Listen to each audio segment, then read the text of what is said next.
Hello everyone, this is Dr. Ahmed Ergin from Sugar MDs. Today we are going to talk about how many carbs should I eat per meal. Extremely common question, and we are going to try to reply to this question. It's not going to be one single answer, but I think at the end of the video you will have an idea about how much carb you should eat. So before we move on to the video, please subscribe and give a thumbs up if you like the video. And when we get down to, or up to actually, 30,000 subscribers, we are going to start making patient cases. That's going to be real patients, real life situations, and how we treat our patients, and that's going to be extremely useful. Now, when it comes to this topic today, we are going to talk about is how many carbs you can eat based on your gender, your age, your activity status, and your diabetes duration and severity. Now, in this case, I'm going to give you an example. Let's say you have been a diabetic for 20 years, and you are 65-year-old, and you are a woman, and you are on 3 oral medications, and you're on 1 long-term or basal insulin, whatever you call it, or slow-acting insulin. You're on 3 oral agents and 1 insulin.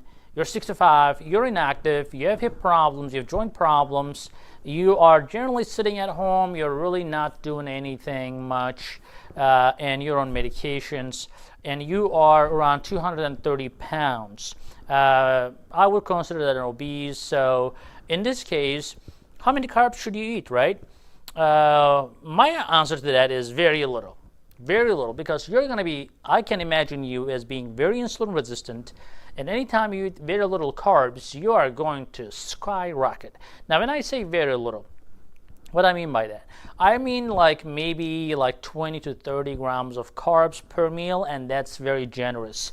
And the reason I say it's very generous is because, you're really not burning anything.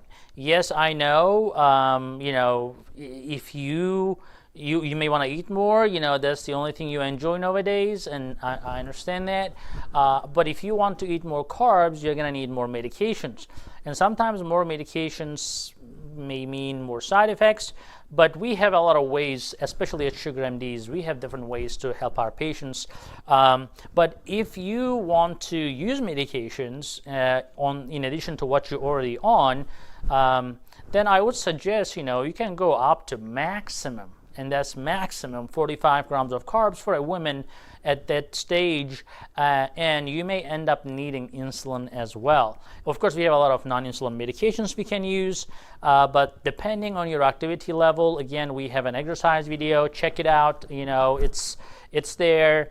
Basically, even for very inactive people or people with disabilities or joint problems, we have ways to get them to exercise one way or the other.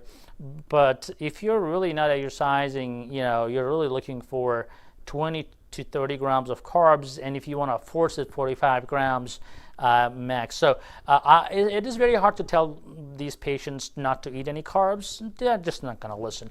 I'm sure there are some people right now watching this video and saying that, oh, this doctor is recommending eating a bunch of carbs. Listen, you may be very savvy, very dedicated, very strong-willed person, but a lot of people are not like that, and they are just not going to listen to you unless you give them a reasonable goal.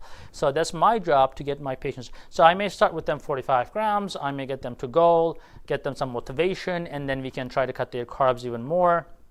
Again, that depends on the individual, but we sometimes get patients to find them different recipes, find them different ways to eat, and they enjoy it and they do it. I think it takes a lot of motivation, a lot of coaching. That's why at Sugar MDs, what we do is we just coach a lot. We stay in touch bidirectionally, texting, voicemail, phone call, video call, whatever you name it. So we kind of stay on top of them all the time. We see their numbers remotely all the time.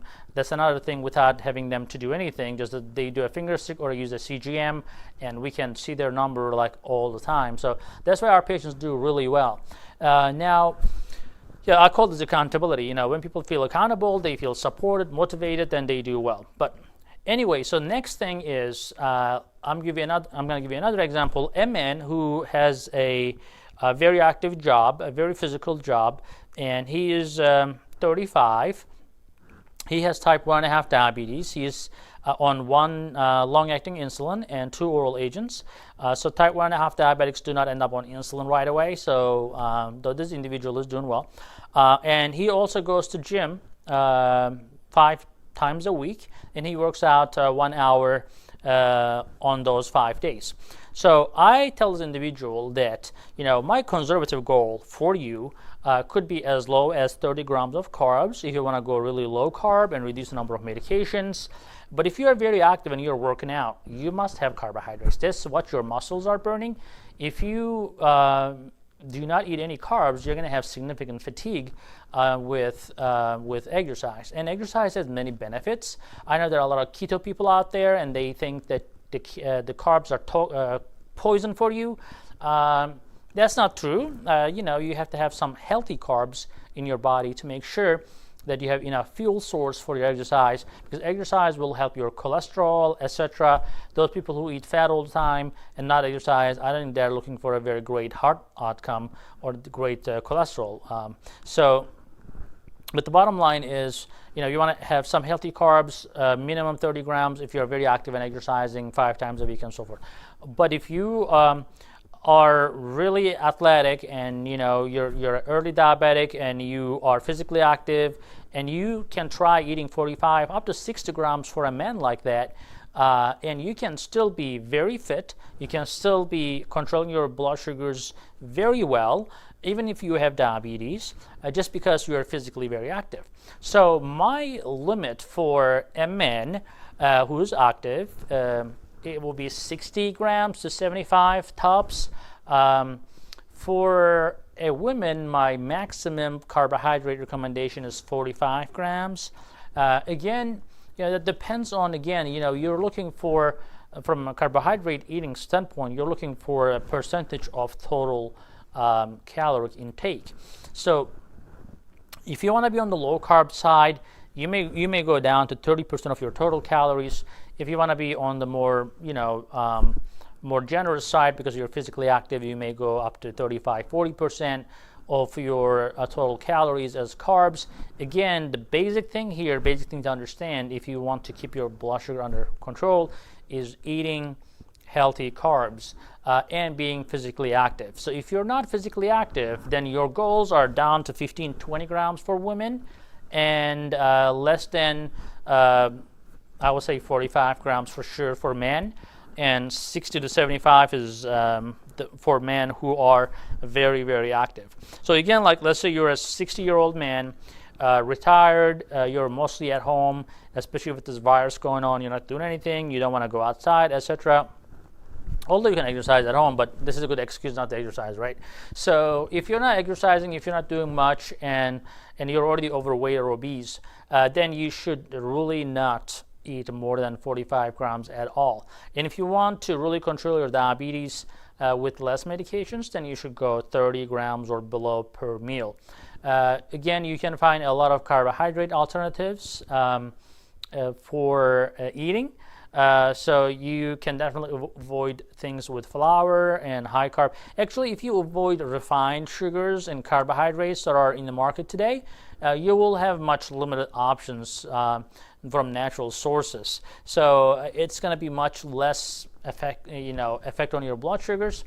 But that is my rule of thumb, as I described. And then sometimes, for people who are like really frail, they're already losing weight, and they're very advanced age.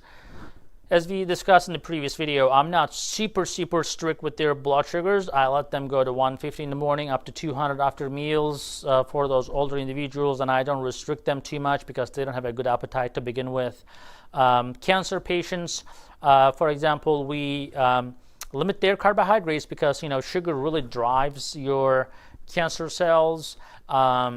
But if you are like really losing too much weight and you really are not looking to cure this cancer, you're only in it to have another couple of months.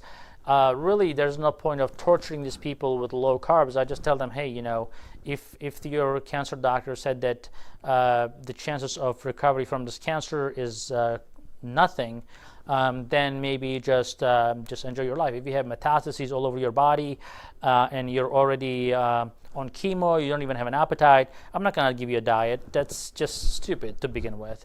So we don't want to really do anything like that. But the majority of the time, most diabetics fall into the previous category that we discussed. I hope that video is helpful, and we'll see you in the next video. Make sure you give a thumbs up, make sure you subscribe, and make sure you get us to 30,000 subscribers so we can start doing real life patient cases. Have a wonderful day.